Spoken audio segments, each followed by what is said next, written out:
Place à la désobéissance, une fois de plus cette semaine avec Stéphane Degonde. Bonjour Stéphane. Bonjour Thomas. Tu vas bien? Ça va très bien. Tu nous proposes cette semaine de désobéir à l'art du consensus tiède. Pourtant, on cherche souvent le consensus en entreprise. Alors oui, la diplomatie et l'art du consensus sont presque même devenus une injonction dans les entreprises. Il faudrait agir avec mesure, il faudrait peser ses mots en permanence, il faudrait faire preuve de self-control en toutes circonstances, et il faudrait essayer de viser le compromis permanent. Il y a des tas de choses qu'on n'a pas le droit de citer dans les entreprises, la spontanéité, le naturel, les émotions.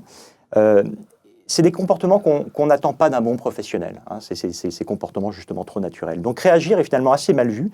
Et réagir, ce serait faire preuve d'immaturité, ce serait montrer son manque d'expérience, ce serait montrer son manque d'intelligence relationnelle, ce serait enfin faire preuve d'un mauvais sens tactique. Être vrai et direct, ce serait presque finalement être la marque des losers. Mais on aime bien en même temps, pour entraîner les gens, plaire à tout le monde. Alors oui, le problème c'est qu'à force de vouloir plaire à tout le monde, on finit par ne plus convaincre personne. Je vais prendre une image pour ça. Quand on regarde le monde politique, regardez les hommes politiques. Vous voyez en fait l'excès de contrôle, de mesure des messages qu'ils font passer. Et à force d'excès de contrôle et de mesure, parce qu'ils ne veulent froisser finalement personne, on a un discours, un message qui est extrêmement saccadé et qui finalement devient inaudible. Donc le vrai message n'arrive plus à passer. En fait, Stéphane, tu es en train de me dire que c'est la même chose en entreprise. On observe à peu près la même chose dans les entreprises. C'est qu'à force de vouloir plaire à tout le monde, on n'exprime plus ses opinions, sa singularité. Combien de réunions, finalement, ne servent pas à grand-chose parce que les messages qu'on fait passer ne sont pas les messages qu'on voudrait fondamentalement faire passer. Et puis, à force d'être dans l'art de la synthèse, à force de se dire « il faut que je récolte le plus d'informations possible », finalement, tout prend du temps, tout est bloqué.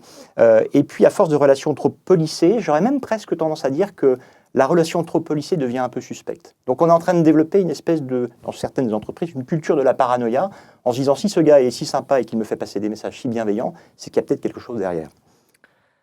Si on devait résumer l'art du consensus tiède et la manière de désobéir à cet art, ça donnerait quoi? J'aurais tendance à dire que c'est aussi retrouver la logique du binaire.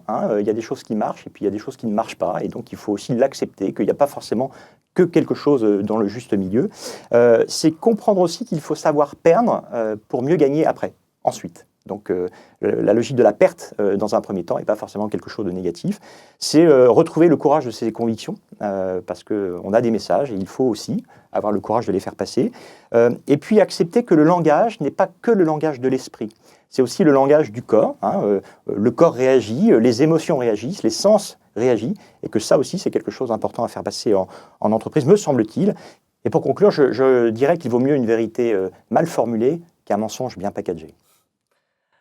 Alors ayez la force de vos convictions. Si vous adorez cette chronique ou au contraire si vous la détestez, n'hésitez pas à le partager. Un grand merci à tous. Un grand merci à toi Stéphane. Merci Thomas. Et nous on se retrouve très vite sur Edobiz.